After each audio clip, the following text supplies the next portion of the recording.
কেবিনেটে আৰু এটা গুৰুত্বপূৰ্ণ সিদ্ধান্ত গ্ৰহণ কৰে। আপোনালোকে জানে যে অসম চৰকাৰৰ এখন জনসংখ্যা নীতি আছে, যাৰ অধীনত দুটাতকৈ যদি কোনো কৰ্মচাৰীৰ সন্তান বেছি হয় বা বৃদ্ধি পায় বা পঞ্চায়ত আদিত যদি দুটাকৈ সন্তান থাকে খেলিব পাৰিব, কিন্তু তিনিটা সন্তান থাকিলে তেওঁলোকে ইলেকশ্যনো খেলিব নোৱাৰে, চৰকাৰী চাকৰিও পাব নোৱাৰে। আজি কেবিনেটত সিদ্ধান্ত হয় যে জনজাতি, চাহ শ্ৰমিক, মৰাণ আৰু মটকক আমি এই যিটো দুটা সন্তানৰ সীমাবদ্ধতা আছে তাৰ পৰা আমি তেওঁলোকক ৰেহাই দিম, যিহেতু এই মাইক্ৰ' কমিউনিটিসমূহ আমি যদি ষ্ট্ৰিক হৈ থাকোঁ এসময়ত তেওঁলোকৰ জনসংখ্যা কমি কমি নোহোৱা হৈ পৰাৰ সম্ভাৱনা আছে। আজি গোটেই অসমত মৰাণ লোক মাত্ৰ 1 লাখ আছে।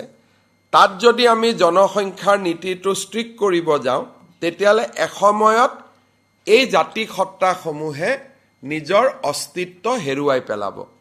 সেইকাৰণে কেবিনেটত আজি সিদ্ধান্ত হৈছে যে জনসংখ্যা নীতিৰ আওতাৰ পৰা আমি জনজাতীয় লোকসকল, চাহ জনজাতিৰ লোকসকল আৰু মৰাণ মটক সম্প্ৰদায়ক আমি জনজাতি নীতিৰ আওতাৰ আমি বাহিৰত ৰাখিম।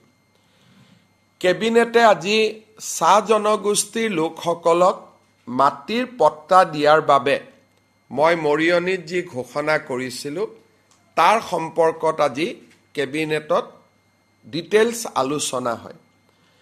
আমি দেখা পাওঁ যে যদি অসমৰ লেণ্ড চিলিং এক্টখন আমি এমেণ্ড কৰোঁ তেতিয়াহ'লে আমি 2,90,000 বিঘা মাটি 2,90,000 বিঘা মাটি আমি চাহ জনজাতি লোকসকলৰ মাজত বিতৰণ কৰিব পাৰিম।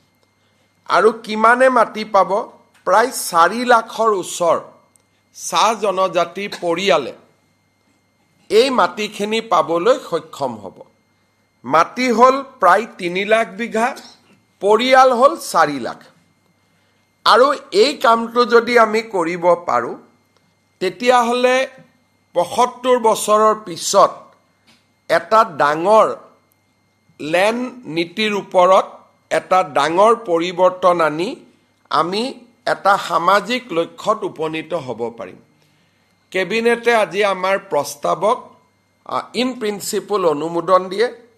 25 তাৰিখে জিলা উপায়ুক্ত আৰু বিধায়কসকলৰ লগত আমি মিটিং কৰিম যে এটা পৰিয়ালক আমি কিমানলৈকে মাটি দিম, তাৰ সীমাবদ্ধতা কি থাকিব, আৰু সমান্তৰালভাৱে অহা 2-3 তাৰিখে আমি চাহ জনগোষ্ঠীৰ সংগঠনসমূহক নিমন্ত্ৰণ কৰিম যাতে তেওঁলোকৰ লগত আলাপ আলোচনা কৰি আমি এই আইনখন 25 নৱেম্বৰত বিধানসভালৈ লৈ যাব পাৰোঁ।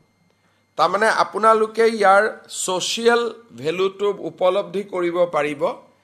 গোটেই অসমত চাহ বাগিচাৰ লাইনত মাটি আছে প্ৰায় 2,90,000 বিঘা, পৰিয়াল আছে প্ৰায় 4 লাখ।